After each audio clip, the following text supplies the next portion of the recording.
question practice session. Hope you guys are all doing well, all doing good. Okay, so for today, our objective would be international investment appraisal.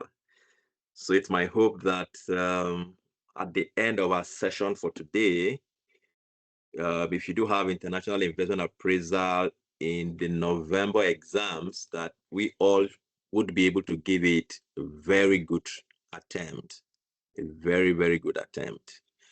So that's my objective and my goal for today. So to practice international investment appraisal, we would be using May 2016 question 4 for that. So we'll just go right into it. So for me, I think as the exam gets closer, most of our attention should be focused on question practice. But then before we begin a consideration of the question for today, I just needed to point out that whenever you practicing question, especially whenever you're using the pathfinder, you should take note that sometimes you just have errors in some of those solutions. So just get to understand the figures and why they should be there or why they shouldn't be there. So that way, if you see an error, it's easy for you to figure it out. I'm not sure why we have pathfinder solution with error sometimes, but it is what it is.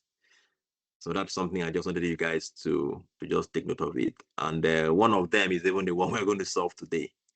So if you have a look at the pathfinder, okay, maybe I should just share that quickly before we get right to our solution. So I could just point you guys to what I'm saying. We just have some of those errors in some of the questions. I don't know why they are there, but this is what it is. Okay, so I just want to show you guys this solution quickly to the question we're solving today. And then so you guys just take note of it. So while I'm pulling that up, so sorry I haven't been able to push the video from our earlier class yet. I've not been able to upload it yet, but I'll ensure it's done today. Just had a pretty busy early part of today. Yeah, but I'm free right now. So right after this class, I'll turn attention to that and get that uploaded for you guys. Okay. All right. So I thought I had this opened. Okay. Yeah, I think I also sir, the pilot question you did the last time, the A part. So I intended to upload the two of them together, but because I've not even had time to revisit it, and that's why I wasn't able to upload it soon. So I would just turn attention to that right after this class. Okay, so let me just show you guys what I mean. So that you just need to just take note of whenever you're looking at the pathfinder, just to note that sometimes you just have some of those errors in there, and you need to pay attention to them. So you don't look at the pathfinder and learn what you're not meant to learn. Okay, but there are few. It's not as if it happens in all the questions. Just a few here and there instances where you have errors like that. So just a sec. I just want to open that. I thought I had it open before now. So, but I didn't open it, or maybe I opened it and closed it. So just a sec. Let me open that. You have a look at what I mean, and then we can get back to our class today, which is on international investment appraisal. Okay, so I'll just go. What's the question? Yeah, question is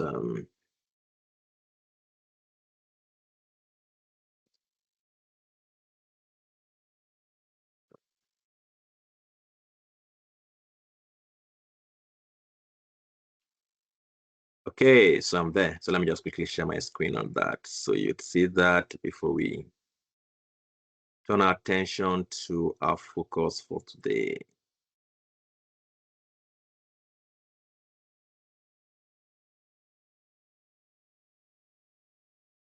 Okay, so this is the question we want to practice with, which is Gugi Plc.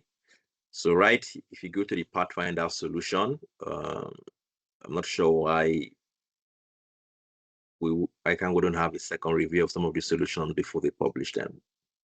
But it's still really, Sha, it is what it is. It's just a few questions. So you'd find in the solution right here, what's the question 4 solution right here?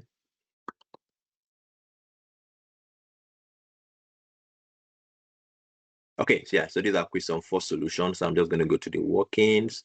Okay, so guys, so you see right here in this question, you could see that there's a tax here at 40%. So they had the tax 10,987 and the profit after tax 15, 14, 12, 11. So they already charged tax here. They charged tax here, and then they got the profit after tax. However, when they moved it to the next working, they moved in the profit after tax of 15, 14, 12, 11, which is correct. However, what I can now did, which is an error, is to now put charge tax a second time. And you guys said, so they charge tax a second time of 10,987. So they had already charged the tax before now. So charging it a second time would be that you are charging tax 2 times. So that would double charging the tax twice, which is not right, So apparently, maybe there possibly an option would have been to maybe move the profit before tax and then put the tax here. Or given that they've already they are meant to leave out the tax you have here. So you don't have 10, 10, that'll be taxed 2 times. 9, 9, that's taxed 2 times. 8, 8, that's taxed twice. 7, 7, that's taxed twice because this is profit after tax. So sometimes you have some of those errors in the Pathfinder. So I just wanted you guys to just take note of that. So that sometimes when you're solving and and maybe your answer is it's not agreeing with what you have in the Pathfinder, just double check that it's not an error in the Pathfinder. All right, so let's get into our focus for today. So I'm just going to share what our question is for today, and then we're just going to get right into it.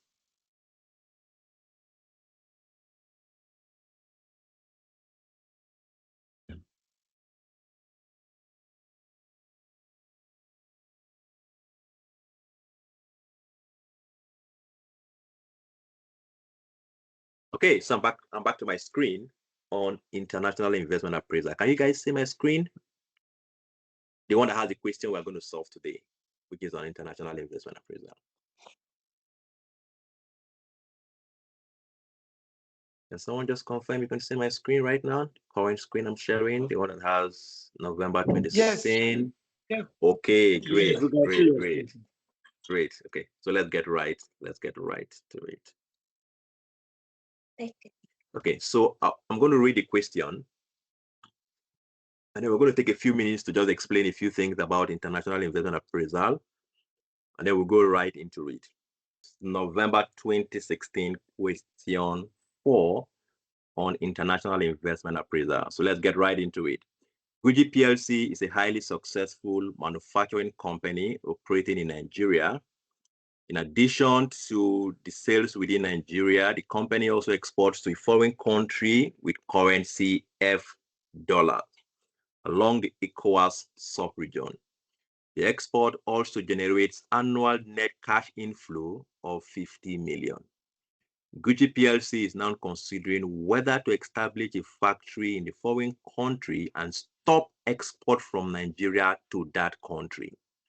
The project is expected to cost 1 billion, including 200 million for working capital.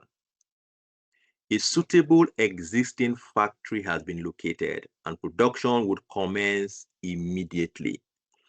A payment of 950 million will be required immediately, with the remainder payable at the end of year 1. The following additional information is available. So we have the annual production and sales in units, we have the unit selling price, the unit variable cost, the unit royalty payable to Gugi Plc, the incremental annual cash fixed cost. It then says, assume that the above cash items will remain constant throughout the expected life of the project of 4 years. At the end of year 4, it is estimated that the net realizable value of the non-current assets would be 1.40 billion. It is the policy of the company to remit the maximum funds possible to the parent, which is Gugi Plc, at the end of each year. Assume that there are no legal complications to prevent this from happening. If the new factory is set up, an export to the foreign country is stopped, it is expected that new export markets of a similar worth in North Africa could replace the existing exports. Production in Nigeria is at full capacity and there are no plans for further capacity expansion. Tax on the company's profit is at the rate of 40% in both countries, payable 1 year in arrears. A double taxation agreement exists between Nigeria and the foreign country, and no double taxation is expected to arise. No withholding tax is levied on royalties payable from the foreign country to Nigeria. Tax allowable depreciation is at the rate of 25 million on a straight line basis on all non-current assets. The directors of Gugi Plc believe that the appropriate risk-adjusted cost of capital of the project is 13%. Annual inflation rates in Nigeria and the foreign country are currently 5.6% and 10% respectively. These rates are expected to remain constant in the foreseeable future. The current spot exchange rate is 1.60 F dollar to 1 naira. You may assume that exchange rate reflects the purchasing power parity theorem. Required, evaluate the proposed investment from the viewpoint of Gugi Plc. Note, show all workings on all calculations to the nearest million. 2, state all reasonable assumptions. So that what it basically means is that when you're solving a question like this, you might make some assumptions that might make your answer to be a little bit different from the answer someone else would get if they make different assumptions. So I'm going to explain how that plays out as we look at the question. B, state 2 further information and analysis that might be useful in the evaluation of this project. So guys, let's get right into it. Please feel free to make use of the hand raise feature and stop me if you have any question. So we're going into Gugi Plc. Now, the key lesson I want you guys to learn out of this question. 1, you're going to learn the concept of relevant cash flow when evaluating an investment proposal.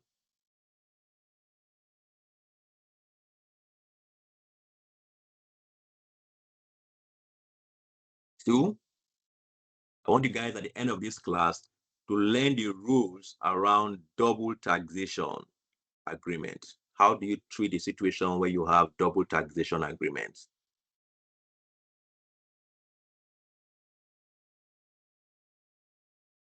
I also want you guys at the end of this lesson to learn the principles around forecasting future exchange rates.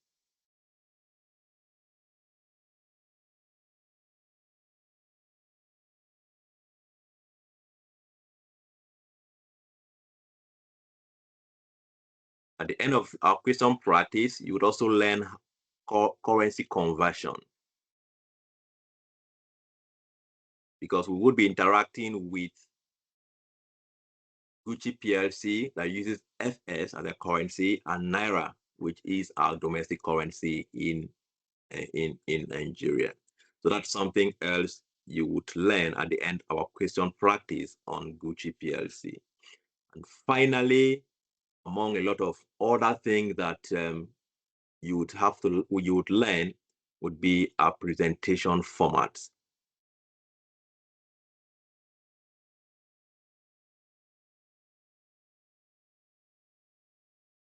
So guys, I want you guys to be able to learn all of these principles on International Investment Appraisal at the end of our class. So let's begin with the question now. Question 4. November 2016. Gugi Plc. Okay. So whenever you have a question on international investment appraisal, just before I go into the solution, or even local investment appraisal, any question on investment appraisal, there are a couple of details you need to identify very early. And these are the details. One is the duration of the project.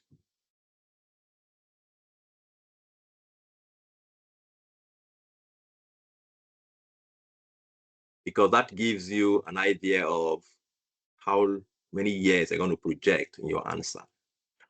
The second thing you should be able to identify early on in every question on international investment appraisal would be relevant cash flows.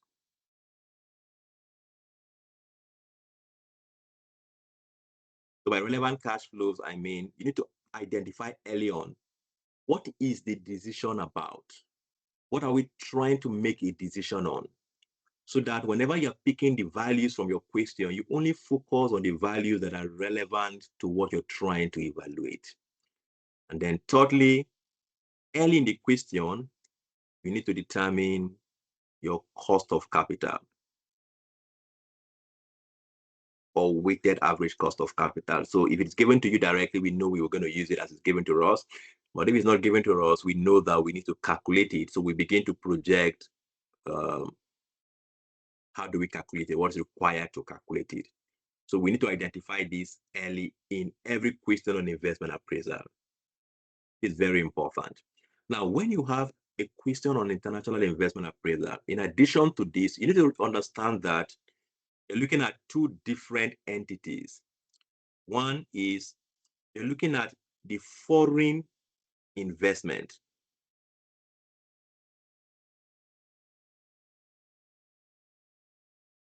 So if, for example, you're a Nigerian company, you decide to invest in the UK, you're looking at your investment in UK, how is it performing? So we want to know what the results are for the foreign investment. And so what that basically means that we're going to have our NPV calculations for the foreign investment because we want to know how the foreign investment is performing.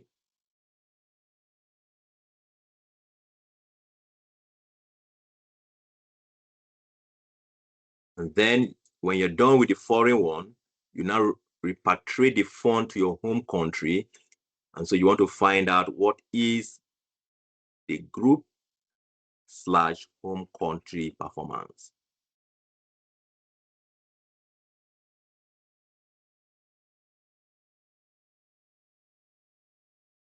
So that means that we're going to determine what is the foreign entity or investment performance. And then we move the money that we make abroad to our home country and find out what is our group of final performance or the home country's performance, really, or the group of home country's performance with regards to the project,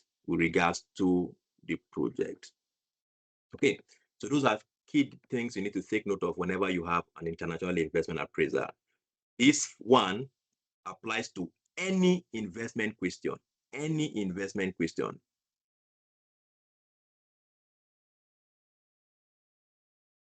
In addition to that, this one applies to international. So let's begin with the first one. For the proposed investment by Gugi, the first question we would have to ask is, what is the duration of the project? So let's go to our question and see how long is this investment project meant to last. And so we're going to build on that. How long is it meant to last? So let's go back to our question quickly.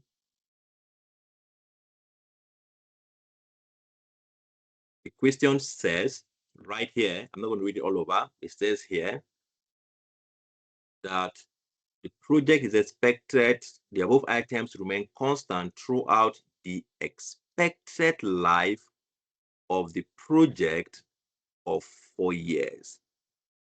So the project we're evaluating would last for 4 years. So if I'm presenting my answers, yes, it might increase to more than 4 years if we have anything that extends to the 5th year. But if we don't have anything that extends to the 5th year, we know that at the minimum, we're looking at 4 years. So let's begin with the foreign investment. So we're beginning with the foreign investment results. So we can just have a draft heading for foreign investment. So the foreign investment, which is the country that uses the currency F and dollar. So our investment would be for 1, 2, 3, 4. It might extend to 5. It might stop at 4. It might extend to 5 if, for example, you have tax or anything that will happen after the 4th year. So just take note of that. But for now, we know that it is 4 years. So we've answered the first question: what is the duration of the project? The next question would be, what are the relevant cash flow? So how do you identify what cash flow is relevant? We look at what is the decision about. So what is our decision about? What are we trying to make a decision about? Let's go back to our question quickly to see what we're trying to make a decision on, or to make a decision in. It says evaluate the proposed investment. And what is the investment? Let's go to our question and see what the investment is. What is the proposed investment? The proposed investment is that Gucci is considering whether to establish a factory in the foreign country and stop export. So should they establish a factory in the foreign country or not? So that's our investment. So every figure that we are going to make use in our calculation has to be related to that decision. If you have any figure that is not related to the investment in the foreign country, it is not relevant to the decision or the investment that we're evaluating. So just take note of that. So as we read through the question later on, we'll just be at the back of our mind that anything that is not related to that decision, whether or not to establish a factory, is not relevant. So we have that at the back of our mind as we come back to read the question. The last thing we would establish early on would be the cost of capital. So that helps us to establish whether or not we would have to do some calculations around that, or if we have the values given to us right in the question. So let's go back to our question and see whether or not we have a cost of capital given to us in the question. Okay, so right here it says, the directors of Gucci Plc believe that the appropriate risk-adjusted cost of capital of the project is 13%. So we're given the cost of capital of 13%. So we know we don't have to make any calculation there. So we've gotten that as 13%. Okay, so let's get right into our calculation then, beginning with the foreign investment. So when Gucci PLC sets up an investment in a foreign country, that foreign country does not use Naira. The foreign country is using the currency F dollar. So when we are preparing the result for that foreign investment, we're going to have all of the performance in their own currency. We're going to have all of the result in their own currency. So what that means is that if we have any figure in a currency other than this currency, we need to convert that figure to the foreign country's currency. So let's get right into it and begin to pick that in for our figures. Let's begin. What is the expected performance? So the expected performance will begin with sales. So the selling price per unit is 5,000. The annual production and sales in unit is 110,000.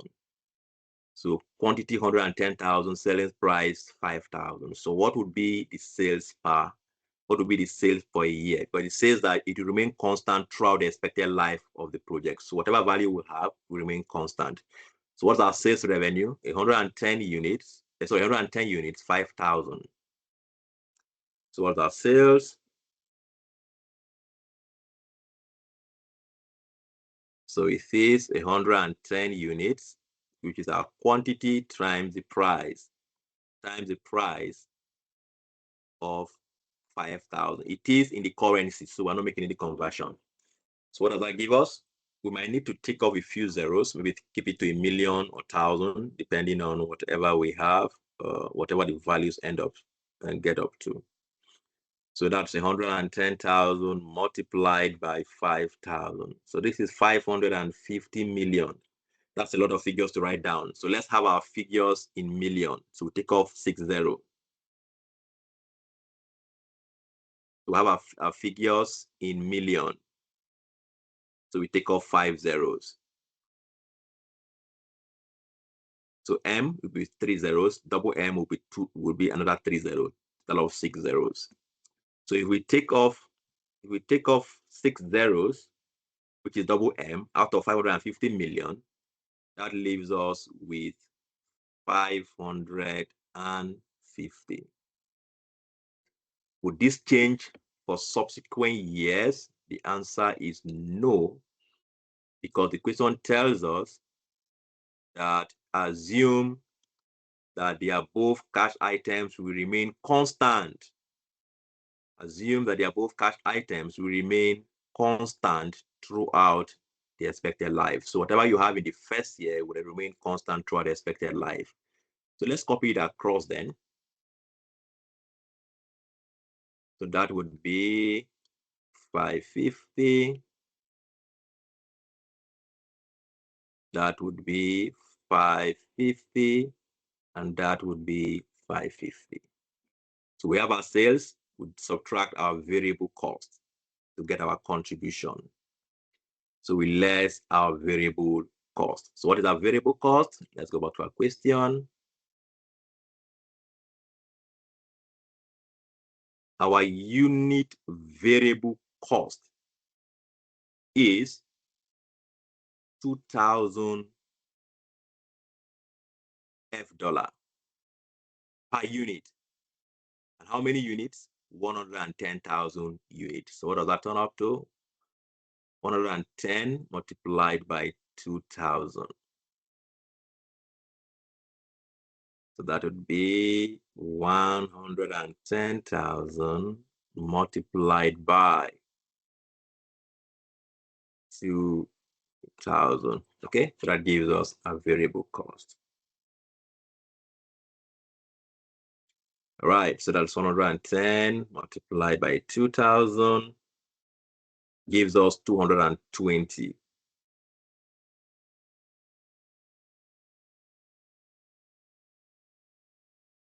$220, 220, 220.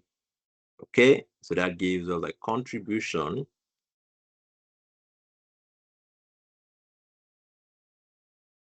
So it gives us a contribution of 330.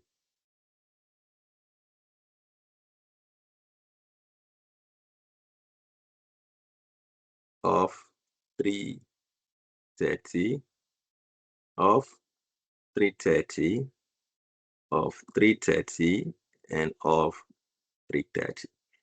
Okay, so that part is pretty straightforward. Our sales minus a variable cost gives us a contribution.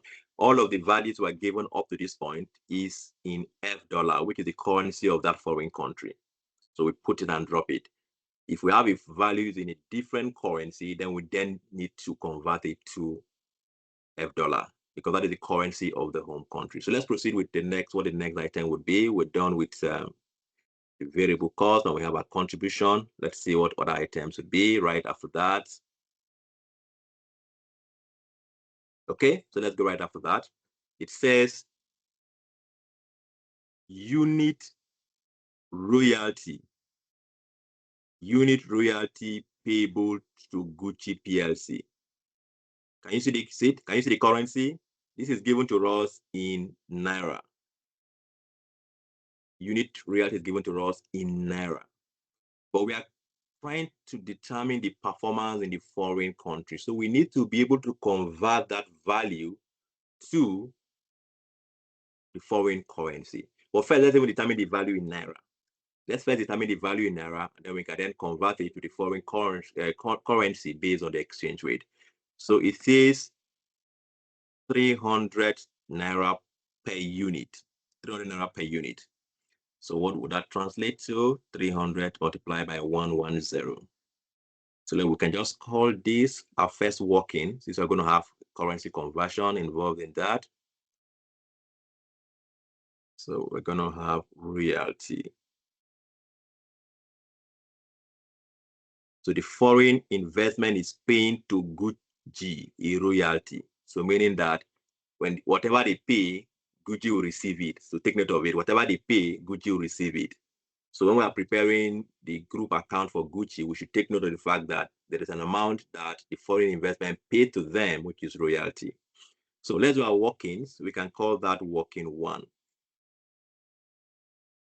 Okay, so let's go down and do that in a new page and call it working one. Okay, so we call it working one. Okay, so working one is our royalty. Okay, so year 1, 2, 3, 4. Don't forget that what we are given is in naira. Don't forget about that. It's in naira. But why we need to determine what it will be in the foreign currency, because we're trying to determine the performance of the foreign investment. So the royalty value in naira is 300 naira per unit. So multiplied by 110,000. What does that give us? So we'll take off 6 zeros as well. So this is naira. This is naira, and this is naira. The value is constant in naira. So what do we have? What do we have as the naira value? 300 multiplied by 110,000. Take off 60 gives us 33. So Excuse taking me, off sir. We 60. are not. You're working, sir. Okay, really? Can someone confirm if you can see so that I know if it's from my end or if it's just her end? Can someone else please confirm? Okay, I can see it now. It's coming up. Okay, you can see it. Okay, okay, okay. Thanks. Okay. So do you want me to take the what I've just mentioned now on the reality again, or you guys are fine? Yes, sir, you can take it again, sir. Okay, okay, great. So let's all right, so let's do that quickly because I'm here for you guys to get this. So let's do that quickly. So the question tells us that the foreign investment would pay a royalty to Gugi of 300 naira per unit. So unit royalty payable to Gugi, 300 per unit. And we have 110,000 units. So that would be 300. That would be 300 multiplied by 110. We're taking off 6 zeros in our calculation so that we can manage the digits. So that is 33 million, which equates to 33 naira. However, we are we're trying to evaluate the performance for the foreign investment, and our figures would be stated in the currency of the foreign investment. So we cannot put 33 naira here because this is naira and this is the foreign investment. So we need to be able to convert, to do a conversion of the naira to the foreign currency. So that's why I put it down as the working so that we can then find what the exchange rate would be and then would make that conversion. So let's go and determine what the exchange rate would be. These values are in naira. These values are in naira. Okay, so let's go right into our question and establish what would the exchange rate be. What would the exchange rate be? So look at our question and see what exchange rate we are given in the question. What would the exchange rate be for year 1? What would the exchange rate be for year 2? What would the exchange rate be for year 3? Okay, so what part of the question do we have information on exchange rate? Okay, so we have it right here.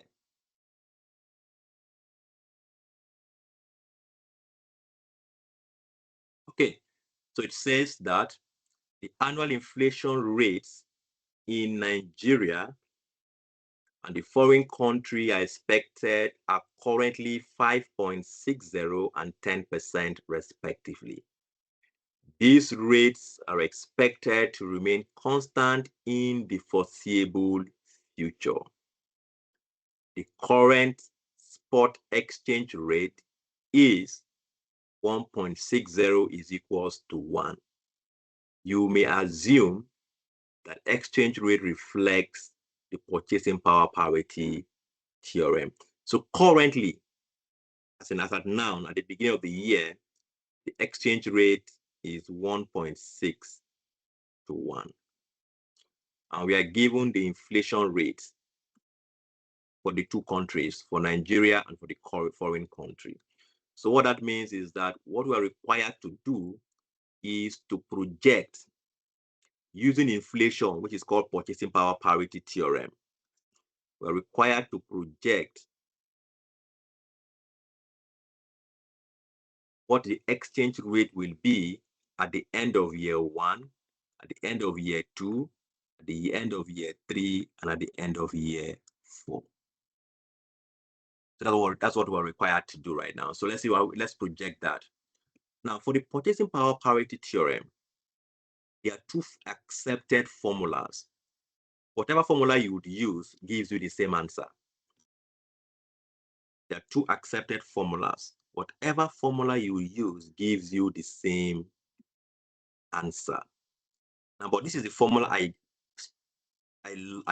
often would use because it's easier to remember and it reduces the workload thinking about how a lot about the currency pair. And the formula I basically would use would be that the exchange rate at a point in time, which is ST. When I say ST, I mean exchange rate at a point in time. So that could be exchange rate for year 1, exchange rate for year 2, exchange rate for year 3, whatever it is, equals to the exchange rate at the beginning of that period. So if I'm doing exchange rate for year 1, SO will be exchange rate at the beginning of year 1. If I am doing projecting exchange rate for year 2, SO will be the exchange rate at the beginning of year 2. So that's what SO means, exchange rate at the beginning of the period. Multiplied by 1 plus the inflation rate of the variable currency. Divided by 1 plus the inflation rate of the base currency. So let me explain the concept of variable and base quickly, and then we can then apply the formula.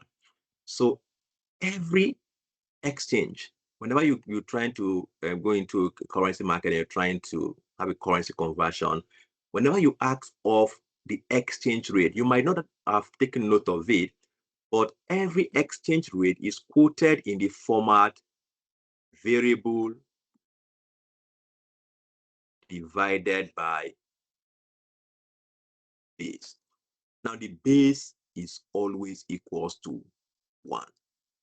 So that's why when you go to an FX dealer to ask, oh, what's the exchange rate of Naira to dollar? It tells you, oh, today it's 15 Naira to $1.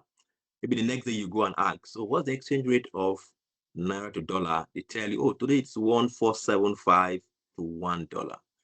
Another day you go in there, oh, what's the exchange rate? Maybe they tell you it's 1480 to $1. You notice that in all of the examples I've given, it's always to 1. It is always to 1. So the base is always 1. It is always to 1. So it's the same thing with if you're trying to find the exchange rate of Naira to pounds now, they will tell you, oh, maybe 1.8 to a pound today. You go back another day, they'll tell you 2,000 to a pound. You go back the third day, they tell you 2.5 to a pound. The base is always 1. Now the variable is a value that is not 1. Except in a situation where you have 1 is equals to 1. In other words, for example, 1 Naira is equals to $1. Except for that, otherwise, the base is always a currency that is not 1. Please, guys, take note of that. So let's go back to our exchange rate equation and find out between F dollar currency and naira, which of them is variable, which is a value that is not 1? And which of them is 1? So let's go back to our currency and see which of them is variable and which of them is the base. So let's go back to our question quickly, guys. Okay. So the exchange rate is quoted. This is the exchange rate. It's quoted FX 1.60 is equals to 1 naira. So between FX and 1, which of those currencies has a value that is not 1 attached to it? Which of them? Which of them? And let me hear some voices now.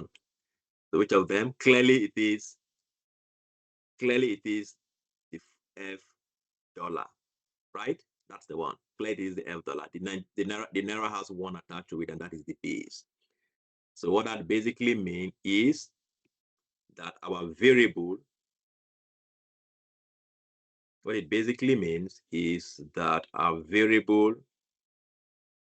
is equals to the F dollar, because the value that is not equals to 1, and our base is the naira. So with that, let's apply our formula then. What is our exchange rate for year 1? So our exchange rate for year 1 is equals to the exchange rate now. What is the exchange rate now? At the beginning of the year, or the current exchange rate. Our exchange rate now is 1.60. So our exchange rate now is 1.60 multiplied by 1 plus the inflation of the variable currency, and the variable country is F dollars. What is the inflation in the foreign country then? Because that their currency is the variable one. What the inflation rate in the country then? The foreign country. So we have annual inflation rates in Nigeria and the foreign country are 5.6 and 10% respectively. So the foreign one is 10%, which is 0.1. Foreign one is 10%, which is 0.1.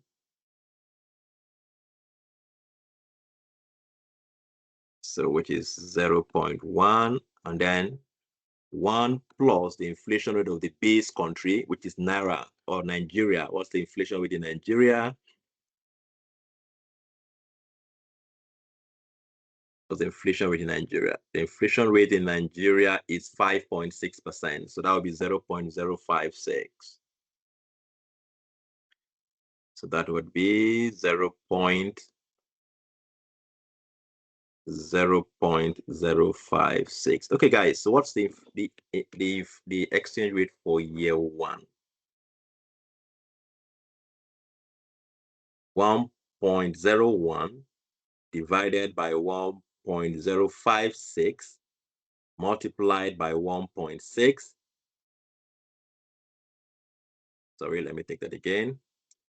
1 plus 0.1, 1.1 divided by 1.056 multiplied by 1.6. Okay, gives us 1.66666. So we can just call it 1.67. Okay. The exchange rate for year 2 would be the exchange rate at the beginning of year 2, which is the exchange rate at the end of year 1, multiplied by, so what is the inflation rate and for both countries in year 2? If it's the same, if it's constant, we're going to use the same value. If it's different, we're going to use the value for year 2 inflation rate and all of that. So what does it say? It says that these rates are expected to remain constant in the foreseeable future, meaning that this 5.6 and 10% would be the same for year 2, for year 3, for year 4. But if it were different, we would use the value that is applicable for those years. So it's the same. So it makes our work a little bit easy. It makes our work a little bit easy because it's the same. So this would be 1 plus 0.1 divided by 1 plus 0.056. Okay. So what do we have? 1.1 divided by 1.056 multiplied by 1.67. So that's 1.74. So our exchange rate for year 3, the closing becomes the opening. So that's 1.74 multiplied by 1 plus 0.1 divided by 1 plus 0.056. Okay, so what do we have? By my calculator, I have 1.81. So year 4, 1.81 multiplied by 1 plus 0.1 divided by 1 plus 0.056. By my calculator, I have 1.89. So these are our exchange rates in the format F dollar divided by Naira.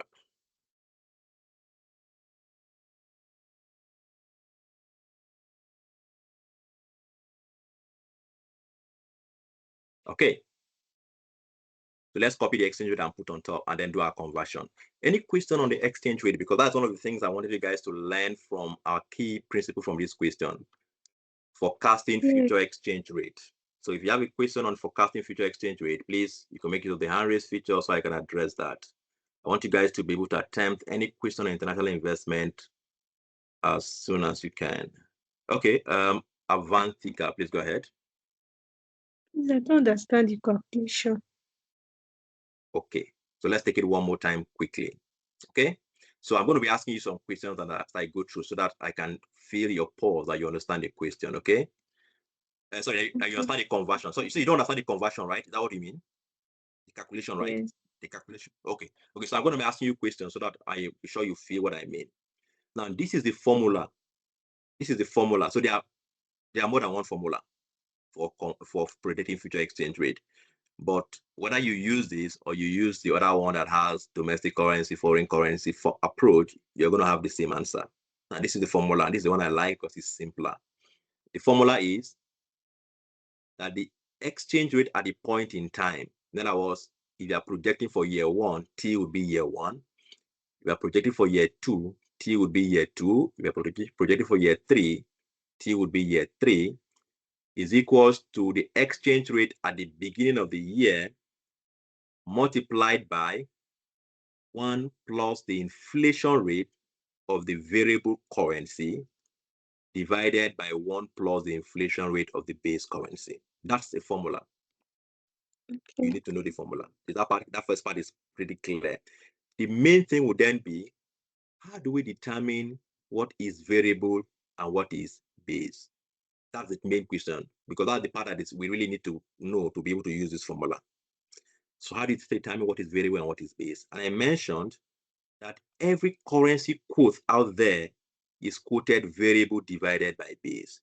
Every currency pair is quoted variable divided by base. And that is why if you go to an FX dealer today and say, I want to know what the exchange rate is between Naira and dollar, they might tell you 1,500 Naira to $1, to $1. Now, if you go back tomorrow and say, what is the exchange rate tomorrow? They might tell you maybe 1.7 to $1. So did you notice in these two examples, they are always referring to one, something to one. Did you notice that? Yeah. Thank you. So that is the base. So even if you're looking at pounds, you're looking at euro, they always tell you an amount to one.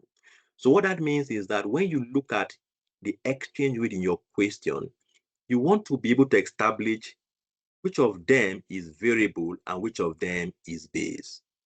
The variable is a value that is not one, except in a situation where you have maybe 1 Naira is equal to $1.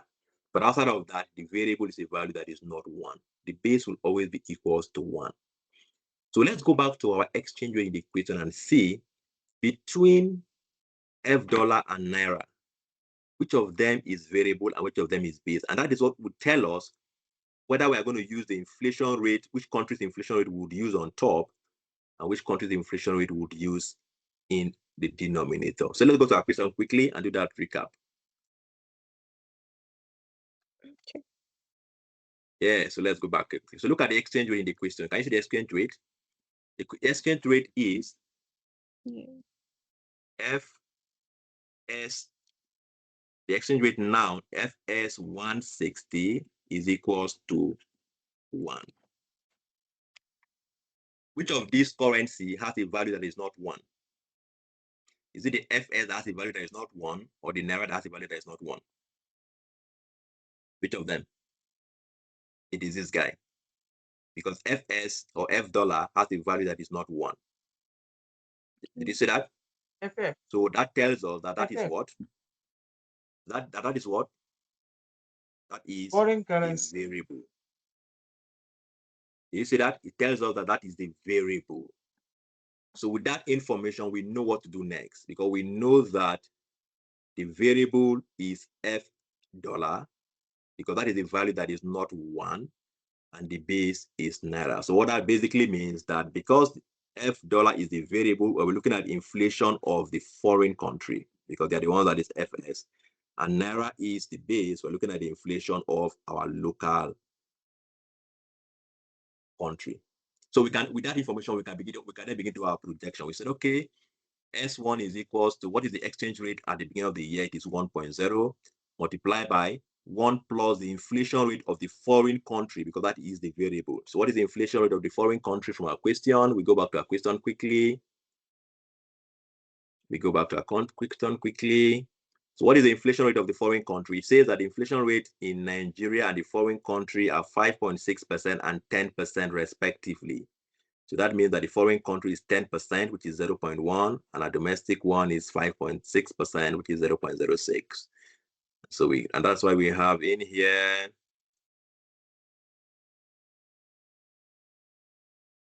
that's what we have in here, 0.1 as the I here, and we have 0.056 as the I for the denominator.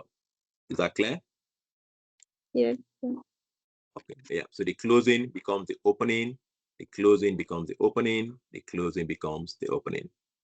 Hope that's clear for everyone, please. Okay, very important principle, because if you face that, if you have that in an exam, I don't want anyone to get that wrong. Okay, so that's our exchange rate. So let's put our exchange rate and then we can then convert. So our exchange rate, our reality was in Naira. So we need the exchange rate so we can convert it to, we need the exchange rate so that we can convert it to F dollar. So it is 1.67. I'm just copying that from my other screen.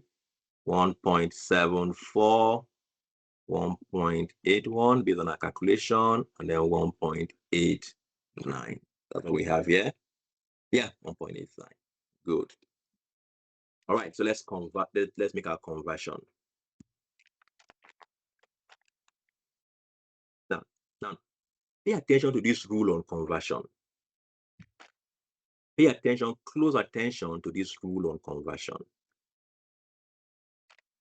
I'm going to try and keep this really simple for you guys so that it's easy to remember whenever you're doing a currency conversion. Sorry, just a minute. I'm not seeing my. Okay, so pay attention to this rule on conversion.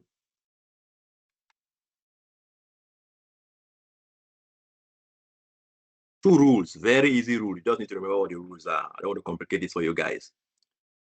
Now, when you are converting, whenever you are converting, or whenever we are converting, let me use the word we, because we're in this, all of this together. So wherever we are converting, or whenever we are converting to, whenever we are converting a currency to the variable currency,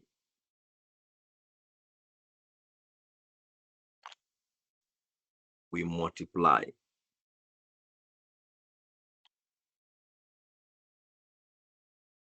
Whenever we are converting a currency to the variable currency, we multiply. And whenever we are converting to the base, we divide.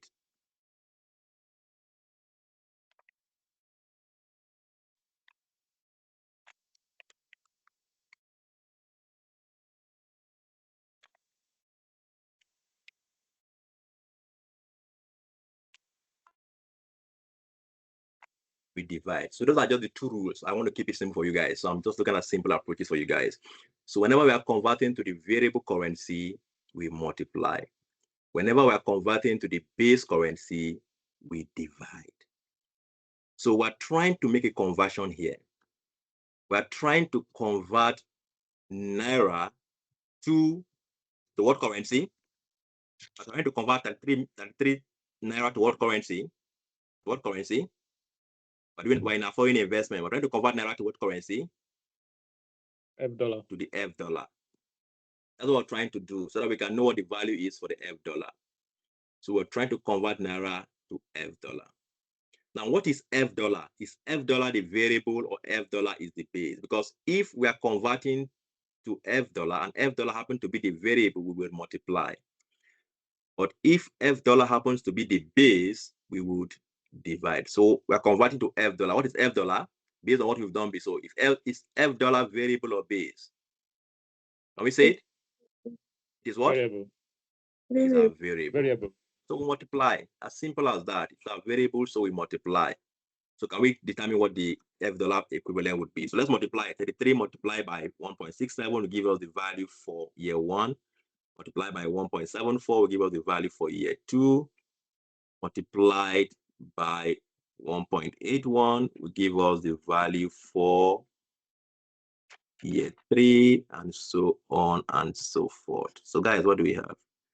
If you have any question on that rule, you could ask. That's why we're here together. So if you do that multiplication, what do you have? By my calculator, you can just double check with me. I have 55 for this. I have 57 for this. I have 60 for this, and I have 62 for this. So I can just take that up, and then I will take your questions if there are any. So they are 55, 57, 60, and 62. You're paying royalty, so you're making payments, so money is leaving your hands.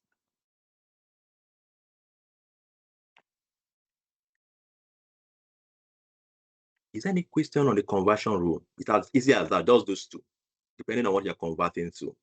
Sorry, sir. Why are we leaving out the decimals? Okay, so if you want us to add the decimal, we can. I was just keeping it simple. Okay, I was just no keeping it simple so I just can want manage to it be sure. properly. If it's for simplicity's sake, it's okay. Yeah, for simplicity's sake. There's no hard rule that says, except the question typically says maybe use 3 decimal or 2 decimal places. There's no rule that mentions that you must keep your decimal. So for simplicity's sake, I'm thinking of the decimal. Hope that's okay, sir. Yeah. That's okay, sir. Yeah. All right.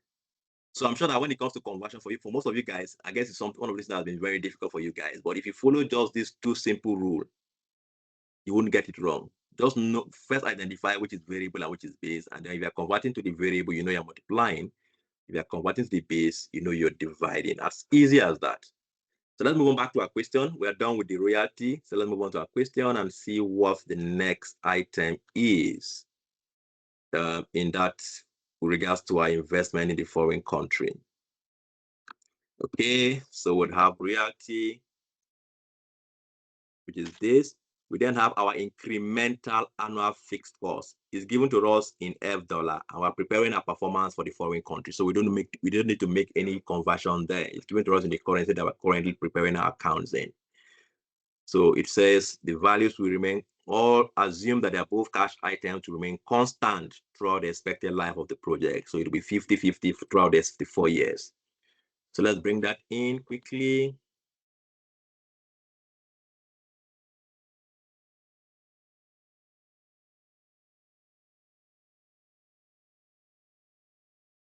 So that is 50, 50, 50, and 50 incremental fixed costs.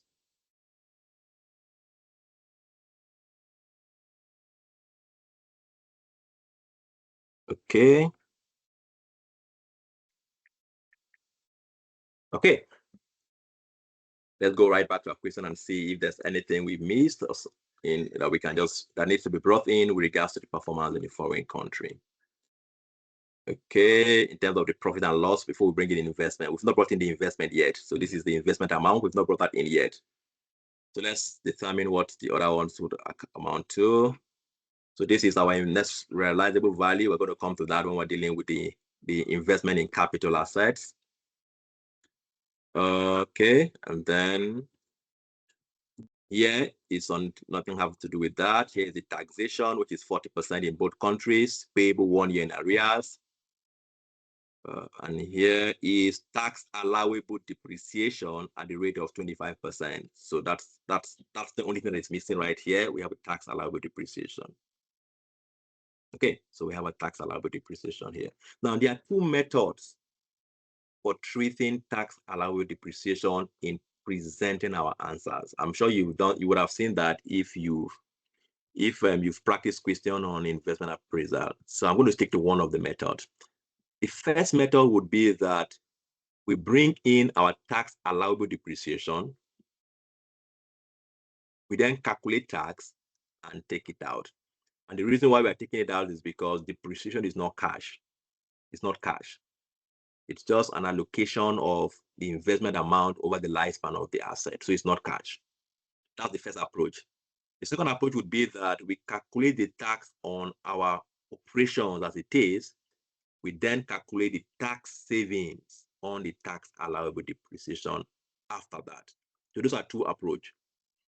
So whichever one you use, you're going to arrive at the exact same answer.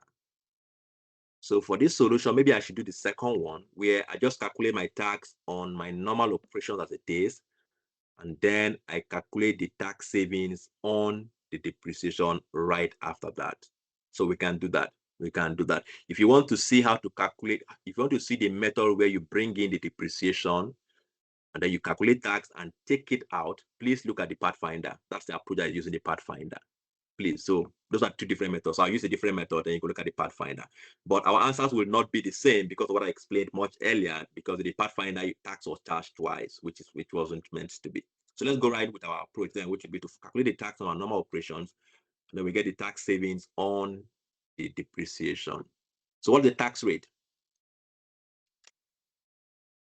Tax is at the rate of 40% in both countries. So let's calculate our profit before tax then. What does it amount to?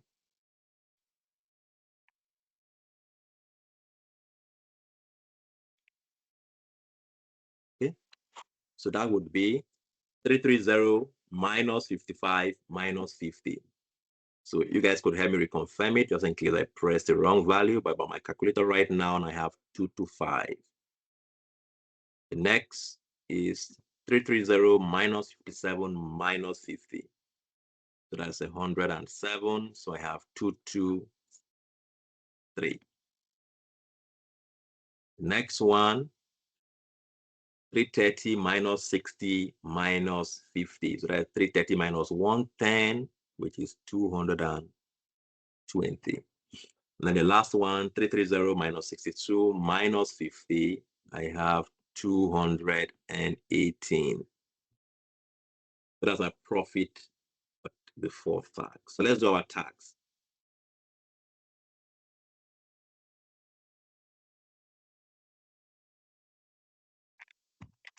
The taxation is 40%.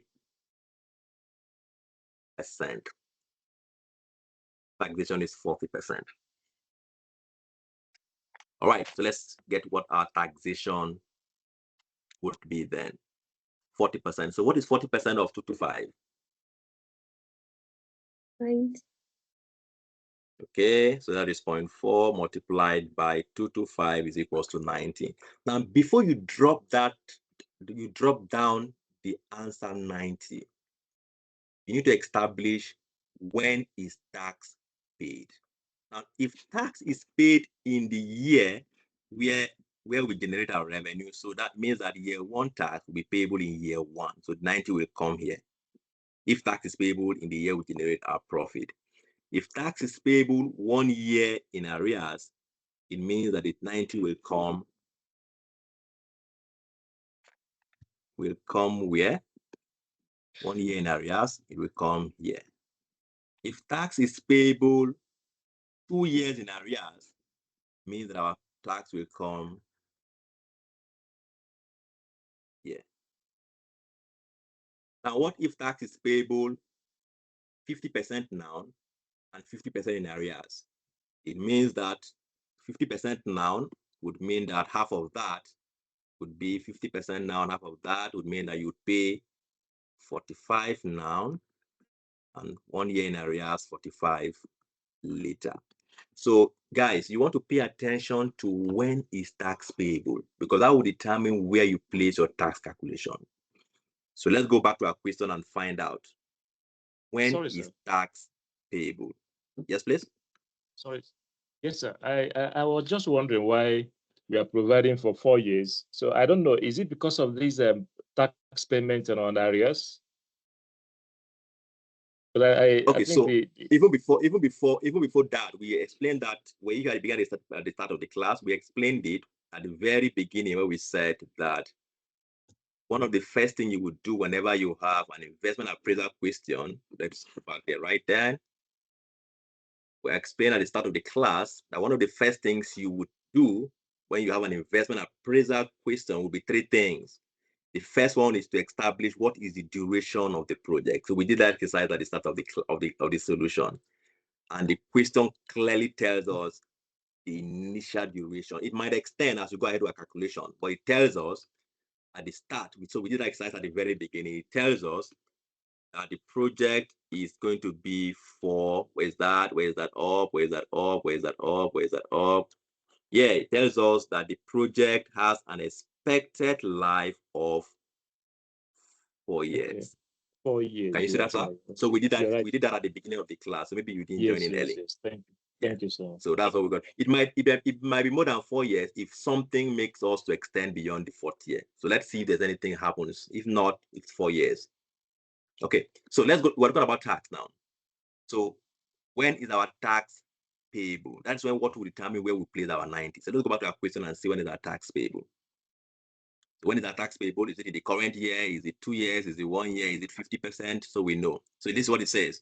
It says tax on the company's profit is at a rate of 40% in both countries, payable 1 year in arrears. Did you guys see that? Payable 1 year in arrears. So what it means is that the current year's tax will be payable 1 year in arrears, meaning the following year, and so on and so forth. So that means that our year one tax is going to be payable 1 year in arrears, meaning it will be payable in year 2. So our 90 will be payable in year 2. Okay, so 40% of 223, which is our year 2 tax, it will be payable 1 year in arrears, meaning it will be payable in year 3. So what is 40% of 223?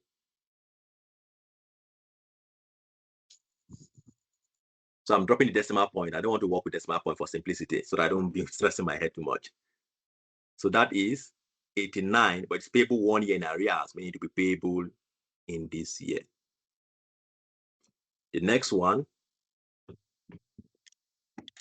220 multiplied by 0.4 is payable 1 year in arrears, meaning it's payable in this year. Hello, Our sir. next one, which is 218. Yes, please.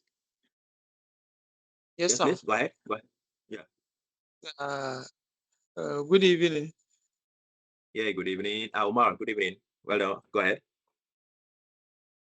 Yes, sir. I haven't seen the depreciation. It has not been recorded.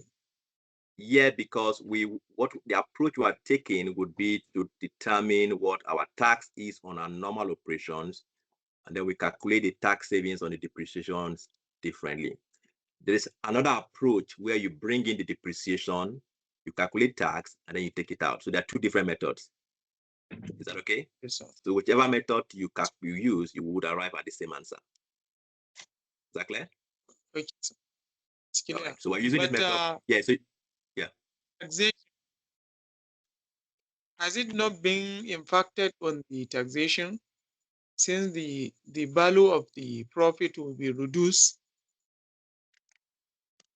yeah. So that's what I'm saying. That there are two methods to do it. You're going to arrive at the same answer. The first method is that you subtract your tax allowable depreciation, you calculate your tax, and then you add back the tax allowable depreciation. That's the first method. The second method is that you calculate your tax on your normal operations, and then you calculate the tax savings on the depreciation separate. So we can do it. We can do the method you're referring to maybe for 1 or 2 years after we are done with this. Does that work for you? So you can look at that, how the fact that they're going to give you the same answer. Maybe some of you are most used to the other method. So what I would do is when I'm done with this part, I can just resolve that part for 2 years using the method you are referring to. So just in case that's the method most of you are comfortable with, so you could say that you're going to arrive at the same answer regardless of the method you use. Does that work for you? Yes, sir. All right. Yes, sir. All right. So we'll do that. Yeah, we'll do that. We'll do that. So that's what we'll do. Okay. So let's go on with this method I'm just using now, except you guys want me to work with the method he just mentioned. Otherwise, let's go with this method, and then I'll look at the other one quickly after that. All right. So let's proceed. So this is 223. So we've done that. Okay, then our fourth year, the profit is 218. So let's quickly do what 218 would be. 40% of 218 would be payable 1 year in arrears. So 218 multiplied by 0.4. I'm going to go with 87. So that gives us 1 year in arrears, takes us to 87 the following year. So what that means is that my project would extend by 1 more year because of the tax. To extend by 1 more year because of the tax.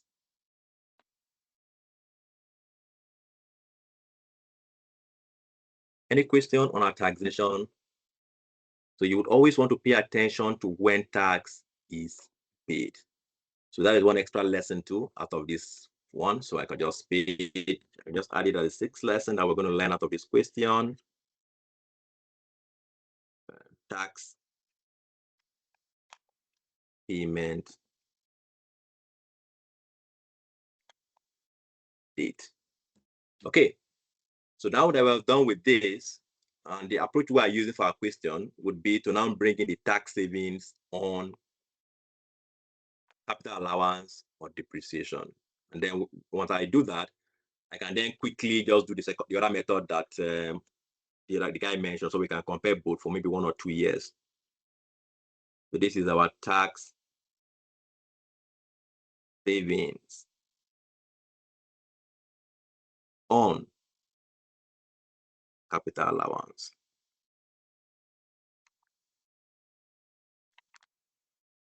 Okay.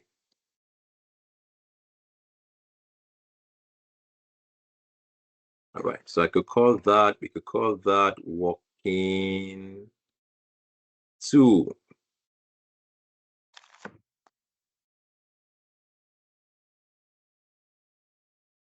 We can call that working 2.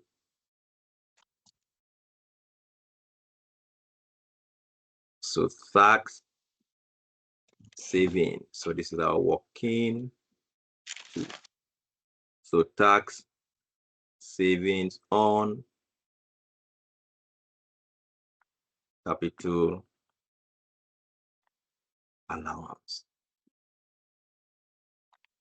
So if you are using the tax savings approach, the tax savings on capital allowance would be your capital allowance for the year,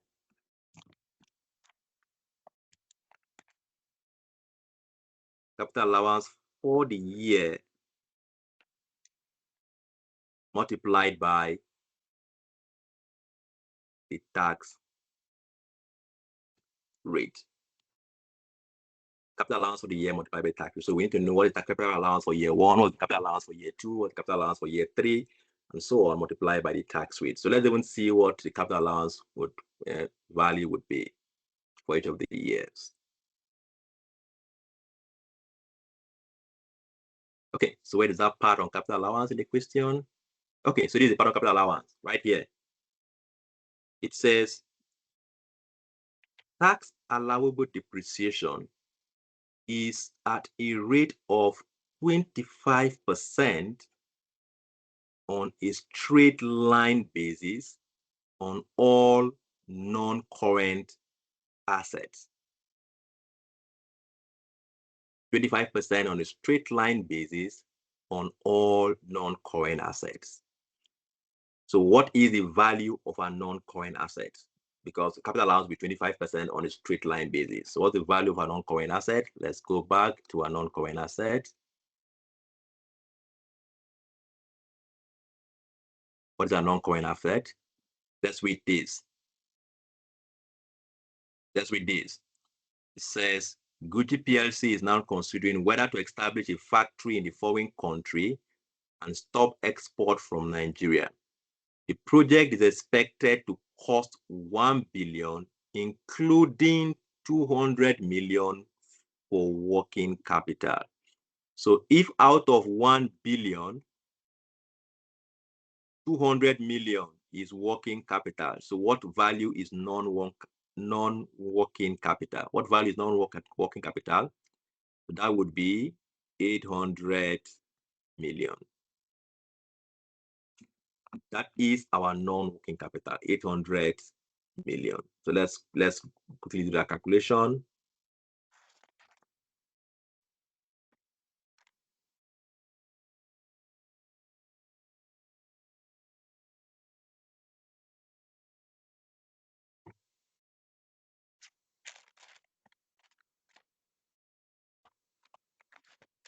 Okay, so our non-current asset is equals to our 1 billion minus 200 million. So that is 800 million. What currency is it? Because if it's not in $, which is the country we are preparing an account for right now, we need to convert it to Naira. But if it's in their currency, we don't need to make any conversion right now. So what currency is that value given to us in? Okay, it's given to us in $. It's given to us in $.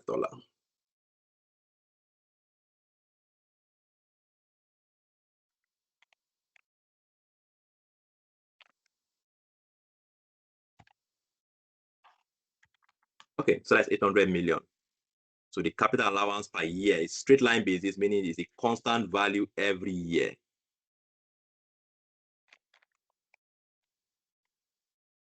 Bracket per year would be is 25% straight line. So it's 25% constantly every year on this total. So divided by 800 million. So what do we have as the capital allowance every year? Straight line is a constant value every year. So 0.25 multiplied by 800 gives us 200. So our tax savings every year would be the capital allowance for the year, which we just calculated as 200 multiplied by the tax rate, which is 40%, which is equals to 80. Any question on our tax savings on capital allowance? If there's any question, you could ask. Any question? Okay, let's get these values in, and then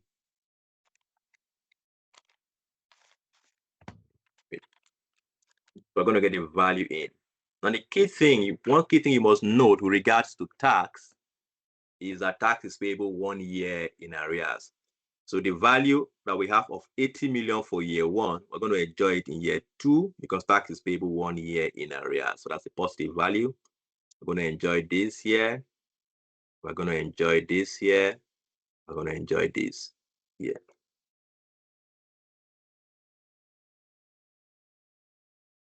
Any question on tax savings? Okay. So let's, I just want to put a what do you call it? Profit after tax here. And then we'll then do the other method where instead of doing the profit before tax for the normal operation separately and then the capital allowance separately, the one that someone else mentioned, and then we compare the value before we continue. We'll just do it for maybe 1 or 2 years. So our profit after tax on operations. So this is 225. What do we have here? 223 minus 90 minus 80. So 223 minus 90 minus 80. So what do we have? Sorry, plus, sorry. That is positive. So the other one is positive. 223 is a tax savings. Is a tax savings is a positive. So 223 minus 90 plus 80. So that's 213. Next one, 220 minus 89 plus 80. And the next one, 218 minus 88 plus 80. And the last one, 87 minus 87 plus 80 minus 87 plus 80, which is minus 7. Okay, so that's the approach I'm doing in terms of tax. Now let's quickly do the second approach, which maybe a number of you are aware of, which would be the approach where you bring in the capital allowance, you calculate tax and back it up. And let's see whether we get the same value as the profit after tax. So let's do that quickly. So I'm going to just do it here and then I will cancel it. So if you want to do a screenshot of this method when I am done, please do it before I clean it so that we don't, or maybe I should do it down. No, let me do it here. So this is the method 2, which is the method a number of you guys are aware of. So what's our method? Definitely our contribution is 330. So we have 330 here. Our royalty from the above would be the same, which is 55. Our fixed cost,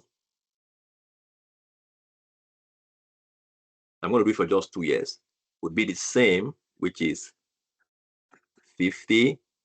So here would be the same 330, 57, and then 50. Okay, so these are method 2, which maybe a number of you are aware of. Now in this second method, instead of calculating tax, you bring in the tax allowable depreciation. So what is the tax allowable depreciation? What is our tax allowable depreciation? Not the tax savings, but the tax allowable depreciation or capital allowance. What do we have as a capital allowance every year? What's a capital allowance every year? 200 million every year. That's what we have every year. So that would be 200, and this would be 200. Sorry, so we have our profit before tax here.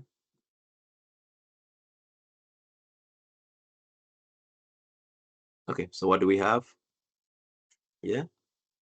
So that would be 330 minus 55 minus 50 minus 200 will give me 25. And then the next one, 330 minus 1 minus 50 minus 200 would give me 23. So let me do my tax.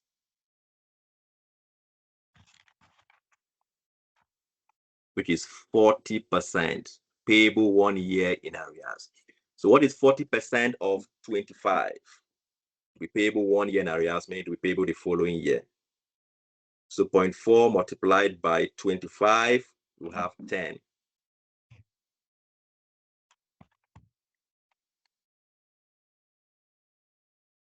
So for the next one, it will be 23 multiplied by 0.4 gives me 9. I'm doing 9 point, I'm rounding off, so that will be 9. So if you bring in all the values for this year and bring in 9, so you'd have whatever it is. So I just want to confirm for the first 2 years so that you know that you're going to have the same value depending regardless of the method you do. Okay. So now that we have calculated our tax, let's add back the depreciation because we initially brought in the depreciation because we wanted to calculate tax. So let's add back our depreciation.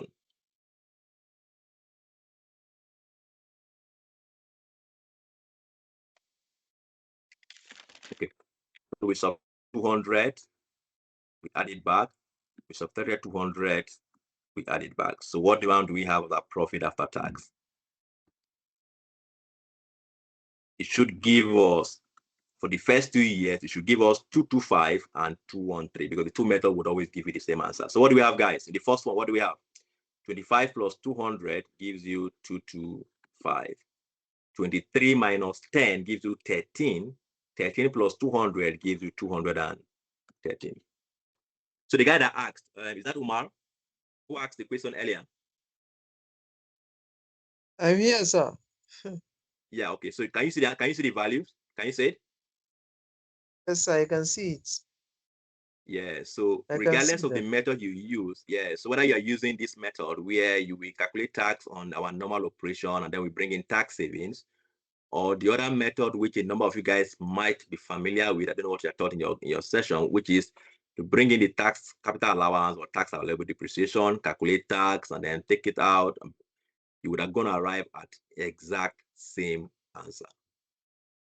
So guys, if you want to do a screenshot of if this method is the one you're more comfortable with, I want to do a screenshot, you can do a screenshot because I want to wipe it off. I was just using it to illustrate that this is that is another method of doing it. What I understand, in the first method, there was no deduction of that capital allowance.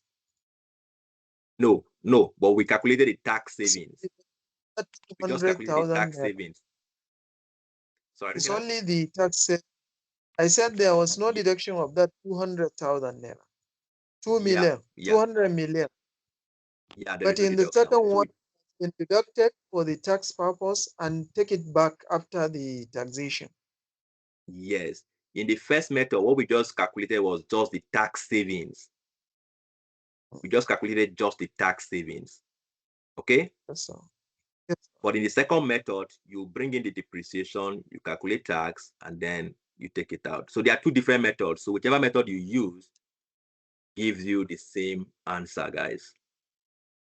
So it depends on which of the two methods you prefer, okay? So let's get right. Yeah, so let's get right back up. So I can wipe off this one. Now that we have illustrated that, it's going to give you the same answer. So if you want to take a screenshot of this one, guys, please just quickly take a screenshot of this second method because I just want to wipe it off right away. So I'm going to give a few seconds for anyone that wants to take a screenshot of that value. Okay, can I wipe it off now? Yes. All right. So it depends on what method you use. So whichever method you use, you can resolve it with the method you're comfortable with. You would arrive at the exact same answer, guys. You would arrive at the exact same answer. In fact, apart from this method I've just used now, there's also a third method as well. But I don't want to go into that. I don't always encourage students to learn more than one method. I always tell students, just learn one of the methods and then stick to it and practice around that. So I want to be able to say which of the method you guys have learned because you must have maybe studied using different texts or from different tuition houses. So I won't be able to establish which of the two methods you guys are most comfortable with. But at least we would have explained right now. You would be able to apply whichever one you're comfortable with in your calculations.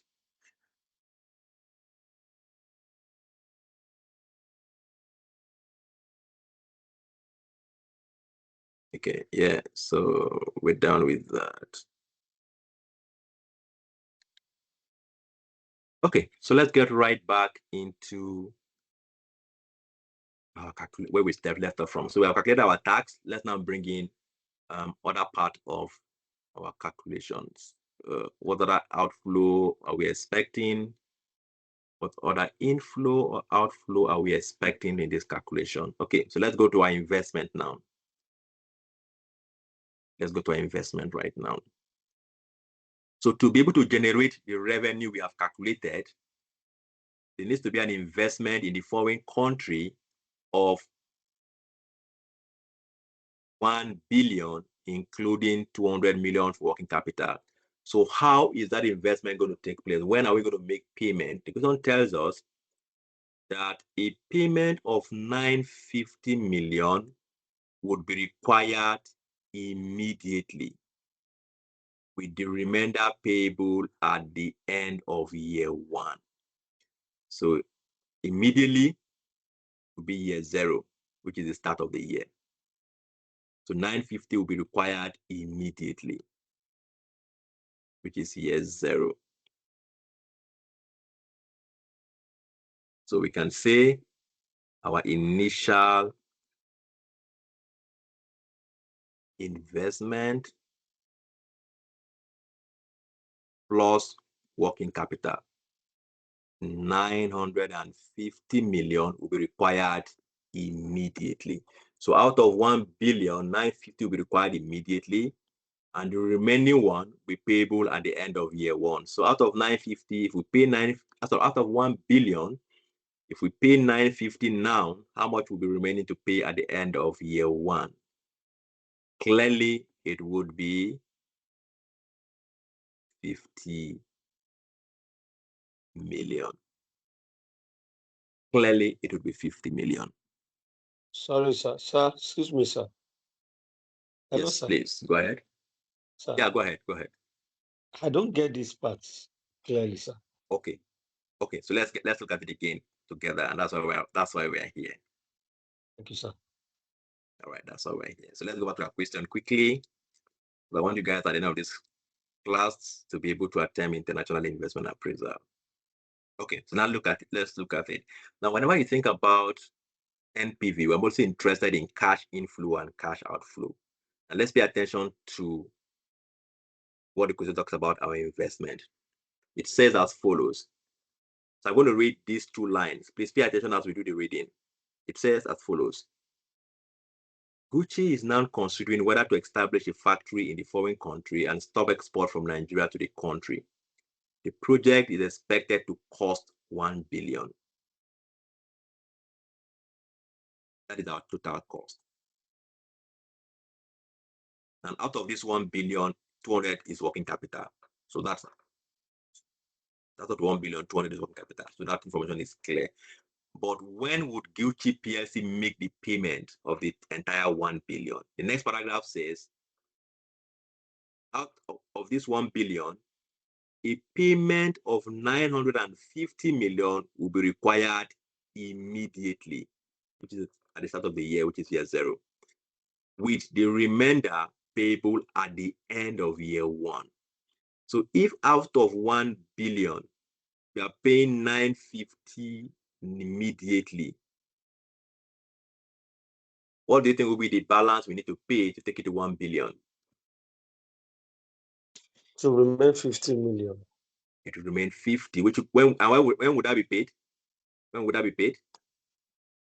The preceding year. No. Look at what it says. At the what?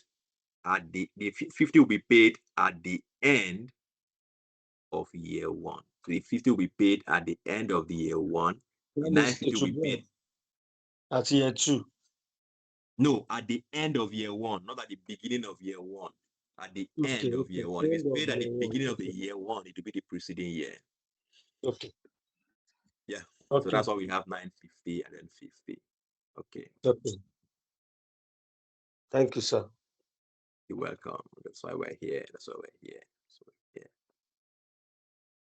Okay. So that is our investment. You have 950 and then you have 50. And there's something else you want to take note of, which is what we want to treat, we want to discuss with regards to working capital. Now, whenever you have an investment and you set aside working capital,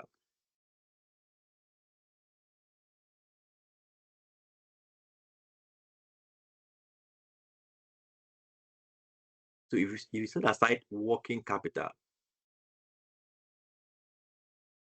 So out of our 1 billion, out of the total of 1 billion, we set aside 200 million as working capital. Now, if that working capital is not used,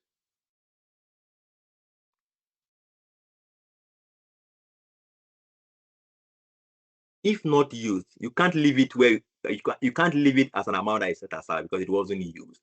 So if not used at the end of the project or in the last year,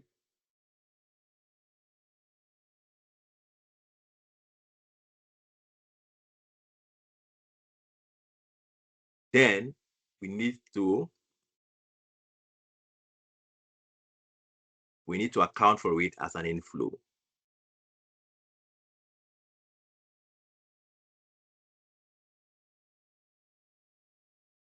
So what do we mean by that? It's pretty simple concept to understand. So for example, I set aside 100 million and I said I want to use this 100 million for something, for working capital. And then I don't end up using that money. So I can't close up the business and leave the money where it is. No, we need to bring in back that cash flow into our normal inflow or operation for the final year so that we can distribute what needs to be distributed and close out properly. So that 200 million that we set aside as working capital, we initially debited it or withdrew it from the business, which is part of this 1 billion. We initially took it out. But because we didn't make use of that money or that outflow for working capital, in the final year of the contract, we need to bring it in as working capital recovered.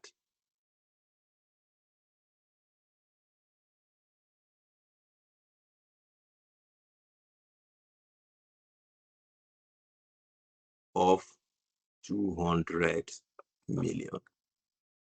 Any question on our treatment of working capital? That's an important concept as well, never to forget.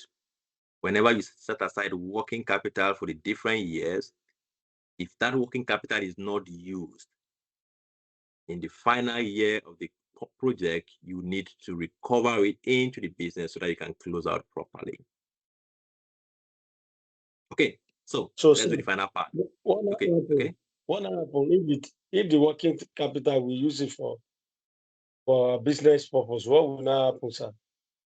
Yeah, so you basically would account for it whenever you're treating the movement in working capital. Okay. So you account for it whenever you're treating the movement in working capital. But if you don't make use of it, then it needs to be recovered into the business in the final year. Okay, sir. Okay. Yeah. So we invested 950 million.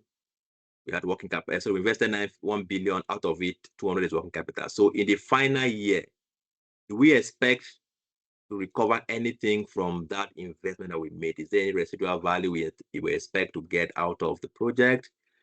Do we have any residual value we expect to get when we are closing out in the final year? That investment we made in the foreign country, do we expect to sell it for anything? Yes, we do.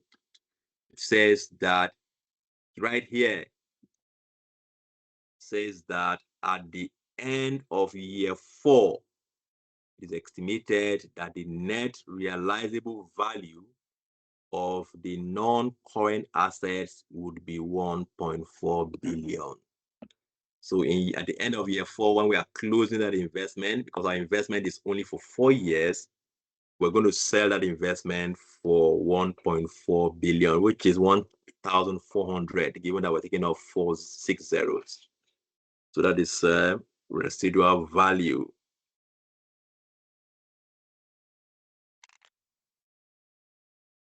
Residual value of investment. It would be 1.4. Now you've gotten money from that investment. The government is going to come for tax.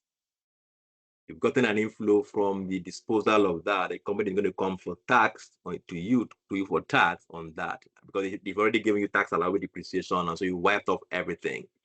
So what will be the tax on that disposal?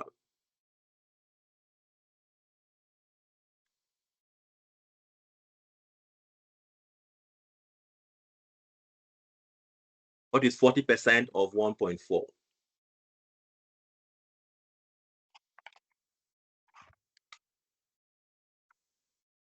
560. but tax is payable 1 year in arrears. Always keep that in mind. When is tax payable? It is payable 1 year in arrears. So the 560 will not be payable here. It's payable 1 year in arrears, which would be this year.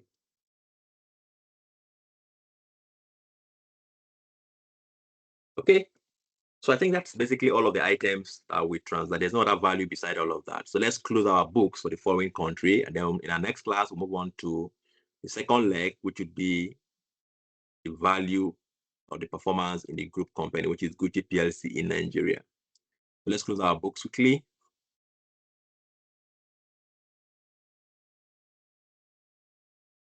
Okay, so this would be net cash flow in F dollar. Okay, so we have this as 950. So the 950 that you have here, please.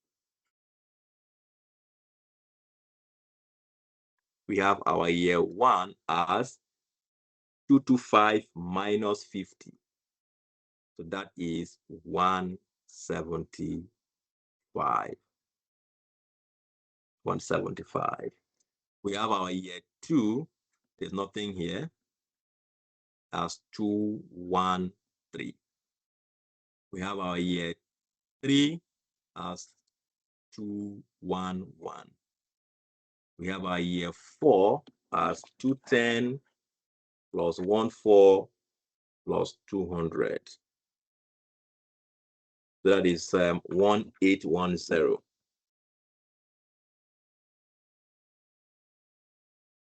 Then our year five has a minus of 567.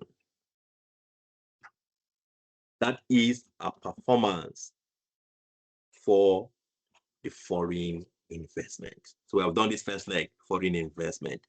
We then begin to look at the second. But let me pause at this point, because I really want you guys to get this concept of the first leg, so that in our next class, we look at the second leg, which is now moving this money from the foreign investment, moving it back, repatriating it into our home country. And so we then determine the second part of the question, which is our home country performance, which is the point, which is the part two of the solution. Any question, guys? Please, if you have a question on what we've done up to this point, please feel free to ask. That's why I'm here, really. Any question on this? And if not, maybe I'll just do a quick recap. So quick recap. Whenever you have a question on international investment appraisal, please, guys, you're going to begin by doing two things. For any investment appraisal project, you need to establish what is the duration of the project. And the question tells us that the project is for 4 years. So initially we wrote year one, year two, year three, and year four. 4 years. You're going to determine relevant cash flows. In other words, what is the investment appraisal about? So if there is any figure anywhere in the question that is not related to that decision, it's not relevant for us. And we know that the decision on hand right now is whether or not they should proceed with the foreign investment. You then also establish what is the cost of capital. And the question tells us clearly that the cost of capital by Gucci is 13%. So we don't need to do any calculation because we are given what it is. So that's the first thing you would do. Second thing you would do would be, because it's a foreign investment, we need to do two calculations. The first calculation, we need to know what is the result of our performance in the foreign country or the foreign investment. Then the second calculation would be what is now our calculation or our performance when we repatriate whatever we make from that foreign country to our home country. What is our performance? So you're going to do two calculations then. So you start with the first one, foreign investment. The foreign investment has, the foreign country would have its own currency clearly, which will be different from your own country currency. So you begin to impute all of those values, your sales, your variable costs, your contribution, whatever of the expense, the income is in the foreign currency. Now, if any of the values is in a currency different from the foreign currency, you need to convert that value to the foreign currency. You need to convert it. Sometimes you might be given the exchange rate. At some other times, you might not be given the exchange rate. So if you are not given the exchange rate, then we need to be able to project what the exchange rate would be. And one of the methods we can use, what is called the purchasing power parity. Like I mentioned, there are two methods of doing that, but the simpler formula I use would be the exchange rate at the point T would be equals to the exchange rate at the beginning of the year multiplied by 1 plus the inflation rate, rather not interest rate, the inflation rate for the variable currency divided by 1 plus the inflation rate for the base currency. So that leaves you one important question. What is the variable and what is the base? And always remember that every currency is quoted variable divided by base. The base is a value that is not, sorry, the variable is a value that is not 1. The base would always be equals to 1. So you go back to the exchange rate that is given to you in your question and look at how it is written. Which of the two currencies that you're dealing with is variable and which of them is base? That is very important because it will determine what inflation rate you place as the numerator and what inflation rate you place as the denominator. It will also determine whether or not you're going to multiply when you're converting or whether you're going to divide when you're making the conversion. So that determination is very important. So you go back to your exchange rate quickly and say, okay, which of the currency is 1, which of them is not 1, so you know which is variable and which is base. And right in our question, we have F dollar has a value that is not 1. So this is clearly the variable and this is the base because this is 1. So with that, we can have our exchange rate calculated in there for the different years based on that information. And that's what we got here, 1.67, 1.74, 1.81, and 1.89. We then convert this to this. We convert this Naira to the foreign currency, Naira to foreign currency. But how do we convert? If we are making a conversion to the variable, we multiply. For making a conversion to the base, we divide. In this case, we're making a conversion from Naira to F dollar, and F dollar is variable. So we multiply. Then we have our rates in there. And then we can then do our calculation. Like I mentioned, when it comes to capital allowance, you have two methods. I illustrated both methods. The first method would be that you bring in your capital allowance, you charge tax, and then you add it back. That's one of the methods. The second method, which is what we use right here, would be that you calculate your tax on your normal operations, then you then establish the tax savings on capital allowance. And once you're done with that, you can bring in your investments and all of that. So at this point, you have determined what the performance of foreign investment is. So you are now ready to begin to move this fund to your home country. And that will be the focus of the final part, which will be our next class, our very next class. So please try and join in for our next class so that you would know at the end of that class that you fully understand how foreign investment works. And if you follow all of the steps we established in class, you won't get it wrong. First, establish all of this. Know that you have to present your result in 2 parts, and then you would never get it wrong. Any question, guys? So we can round off for today. It's 11 already, which is when we wanted to end this class today. Any question? Any question, guys? Our meeting 4:30 tomorrow morning. No, not tomorrow. That would be on Thursday. Thursday, all right. Sorry, Friday morning, rather. That would be on Friday morning, rather. That would be on Friday morning. We met Saturday morning, which was today morning. We met in the morning when we considered currency risk management, and we finished that. So if you missed that, I'm going to upload the video right after this, so you can watch the video on that. So our next class will be on Friday morning, where we would look at the second part of that. So for anybody that is struggling with investment appraisal, we encourage you guys to join in so that you have that final part. So whenever you have an investment appraisal question, you can just follow the method we've discussed in class, step by step, and you would not get it wrong. All right, guys, thank you so much, and see you guys on Friday morning. Thank you so much, everyone. Take care. Bye. Thank you, sir. Good night, sir. Yeah, good night. Take care. Bye.